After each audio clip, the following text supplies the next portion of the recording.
Afternoon, y'all. I've been doing some research the last couple of days. Actually, week. Or maybe it's been a couple of weeks. No, I think it's just been about a week. So, yeah, magnesium is great. Like, you should definitely have more magnesium in your diet, or at least try to eat your vegetables a little bit more. Because I gotta tell you, kiddos, them vegetables, they're important. But let me go ahead and just go to the top here. It's just like the third time I've recorded this or something.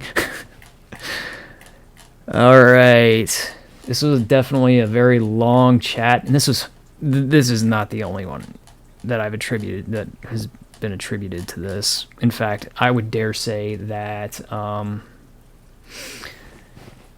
let's see, I've probably put together about 10 different chats, each of them covering a different aspect of it.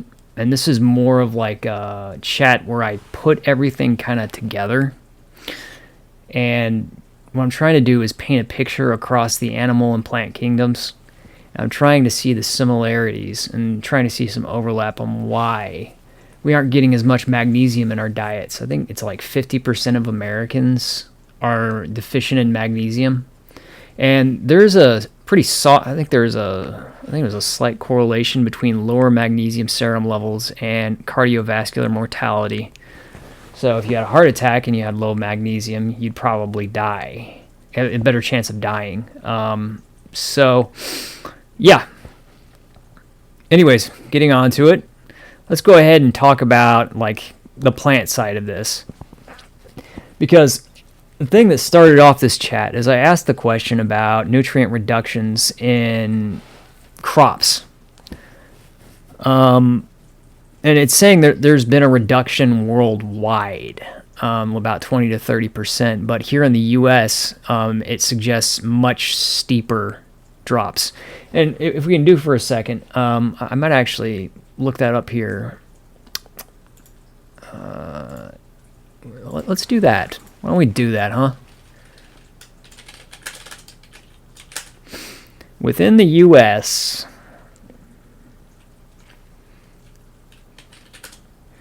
how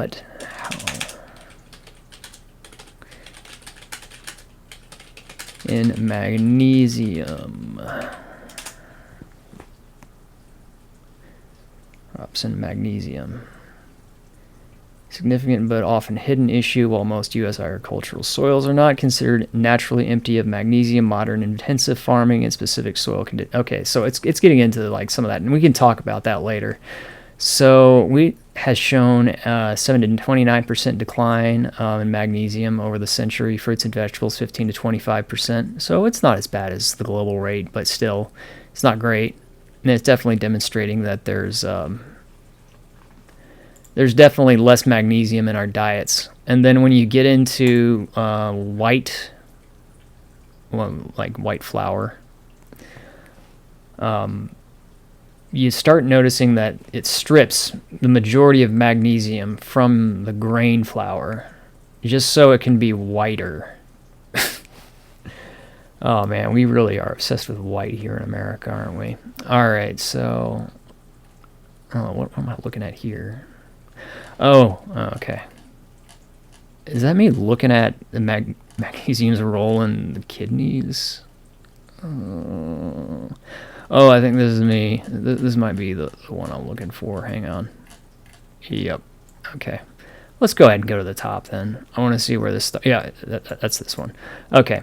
So now that we've corrected the record and the numbers, let's go ahead, assuming those numbers are correct. I'm not really going to check them right now, but I'd imagine they aren't terrible. Actually, you know what? Let's check them, shall we?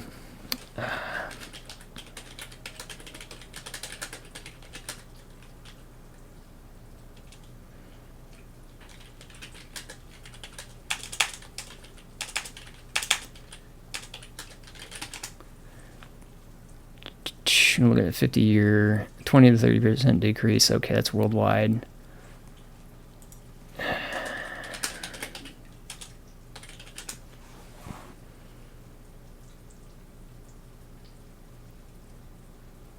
Estimated. Oh, okay, there we go. 25 to 80% over the last 50 to 100 years, with some vegetables dropping 80 to 9% in mineral content. That's pretty steep here. National Institute of Health. Oh wow. Okay, well, that definitely corrects another record. Now let's go ahead and see if we can take a look here in the NHS. Yep, it's right here.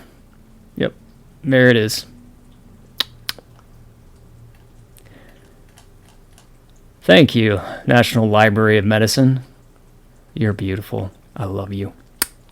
All right, so what do we got here? All right, yeah, I was talking about nutrient deficiencies in soil. So one of the things that we do here in America is that we take a whole bunch of ammonium, sodium nitrate, potassium nitrate. That's a big supplement in crops, actually, is potassium nitrate. And then we saturate the soil with this, and also phosphates. And we saturate the soils with this to grow bigger and better plants that have, I guess, bigger fruit. But one thing that we don't consider is the impact that saturating soil will have on nutrient availability in plants. One thing that you will overwhelmingly notice is that potassium is like junk food for plants. I mean, it's kind of funny because it's like that for people too, depending on where you look, although I'd say bananas are hardly a junk food. But, we'll neither see it here nor there. Anyways, what I'm saying is that it's like junk food for your plants. The plants uptake as much potassium as they possibly can, and as much phosphorus as they can. They use the phosphorus to foliate. But in taking up all of this potassium, they end up clogging up the little pores that take in nutrients full of like potassium, leaving no room for any magnesium.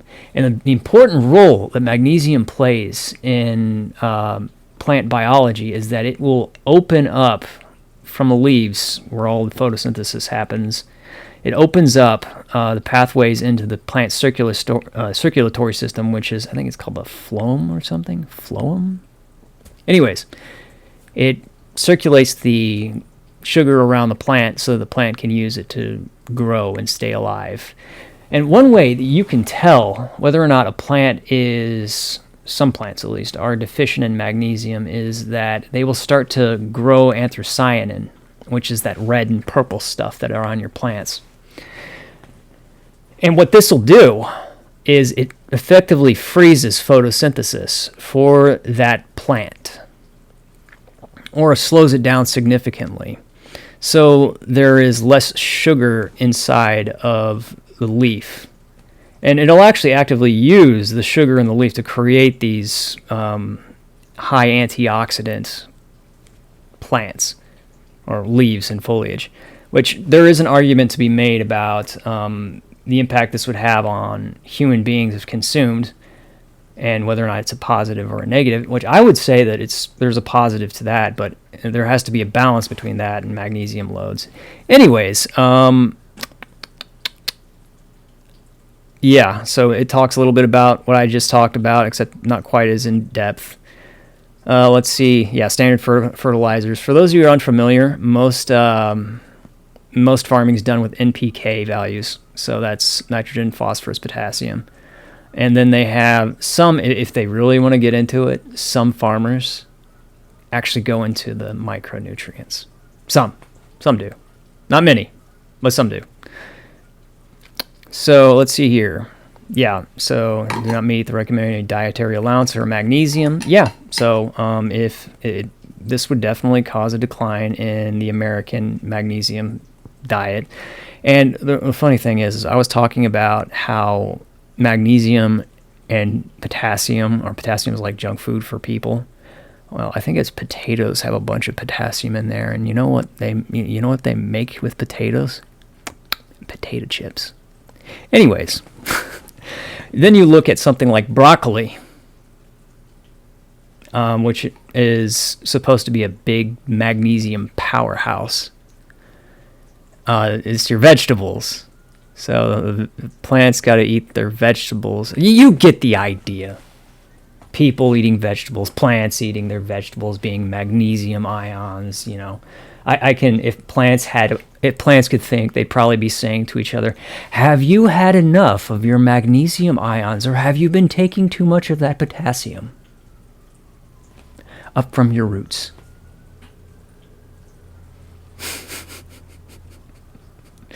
All right, I'm just clowning. So, Woodward Hoffman of the soil. Yeah, let's see here. Yeah, this talks about the cation interactions I explained earlier. It's a little bit more in depth than the way I explained it. So, I want to explain something really cool about magnesium. And it has what's called a very large hydration shell. Now, I don't know if you knew this about most electrolytes, like, for example, sodium. Sodium draws in water. Magnesium is very similar. It'll also draw in water. So that's the reason why it's used frequently as a laxative, is because it draws the water out of your body and into your stool. So, yeah, it makes things a little easier to pass. But that's usually with oxides. Then, let's see here. Then when you want to get into soil chemistry, and if you want to start adding magnesium to soil, like magnesium sulfate, for example, that's a really good example. It's probably one of the most used forms of magnesium in the world. Can anybody guess what that is? I'll give you a few seconds. Just say it to me. What is magnesium sulfate? Do we have a common name for it? What is it? Okay, spoilers. It's Epsom salt. All right.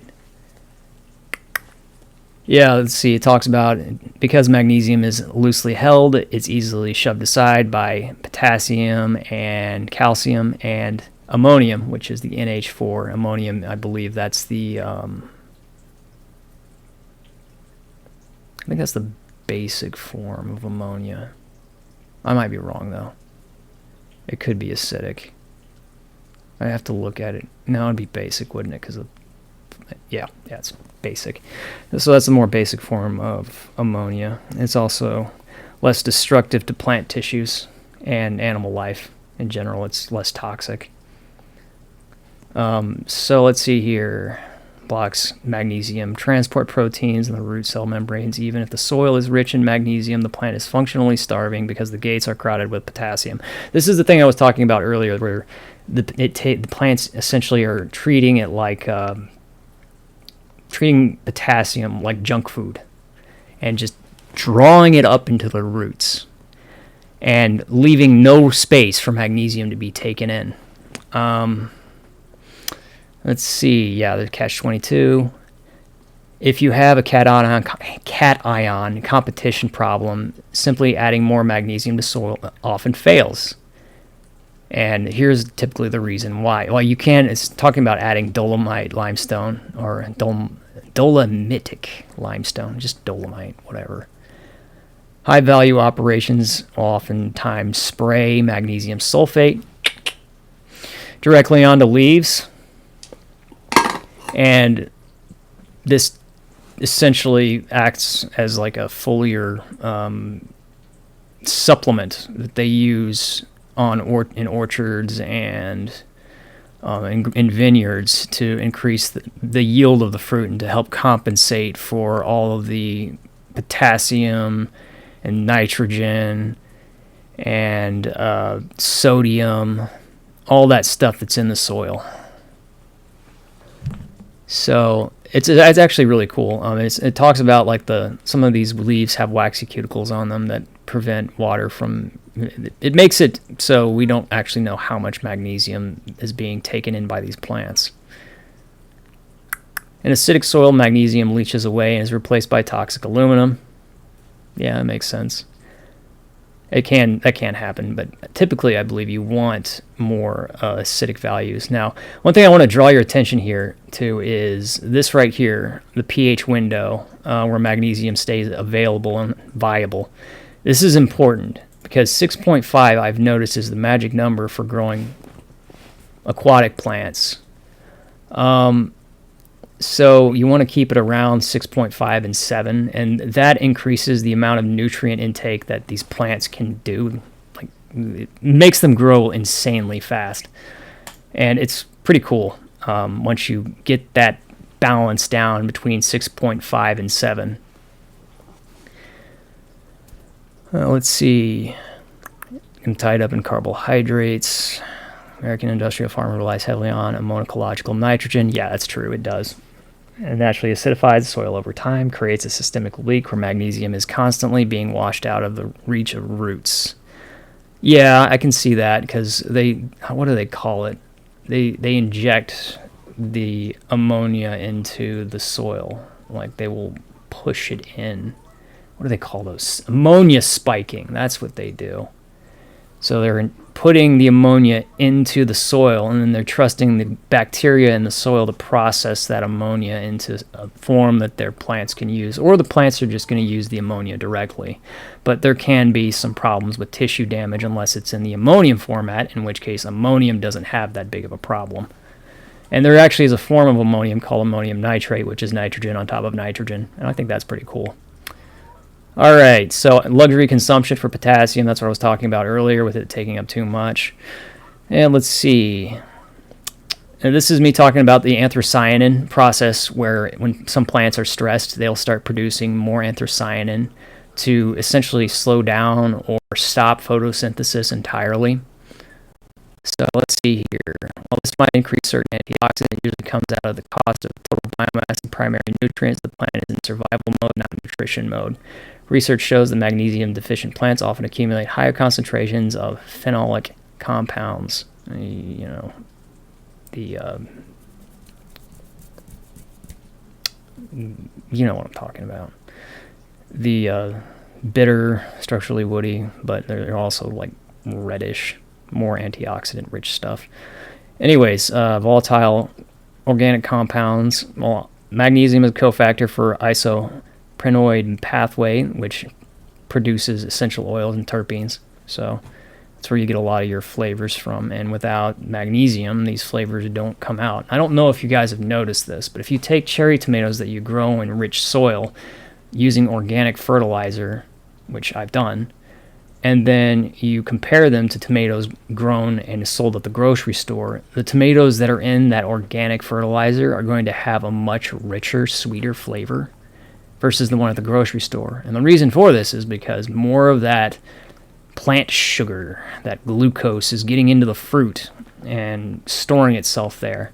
It's also likely absorbing more of the nutrient profiles because there's more bioavailable magnesium for the plants to exploit, and so it opens up the pathways. Anyways, that's how that works. All right, let's see. It's like magnesium with your foods for humans. Okay, yeah, this is the little argument thing that it wanted to throw out. Which both are true. Neither is false. It just depends on the circumstances. I mean, if you're wanting to make a leafy green that is richer in antioxidants, you want to push for lower magnesium. If you want to add one that's more magnesium supplemented, you want to push for higher magnesium. Anyways, here's where I start branching off and actually looking at the relationship, not just in plants, but in animals. And I think I'm just going to cover this in another video because trying to cover all of this at once is a little overwhelming for me. I can't imagine what it's like for somebody in the audience trying to digest all of this. So I'm going to go ahead and just end that there. And then at some future date, we can talk about how this translates, how magnesium deficiencies and just magnesium in general translate to animals, particularly mammals, and also how it might translate to specific behavioral manifestations. So I'll see you guys when I see you guys. Have a good night.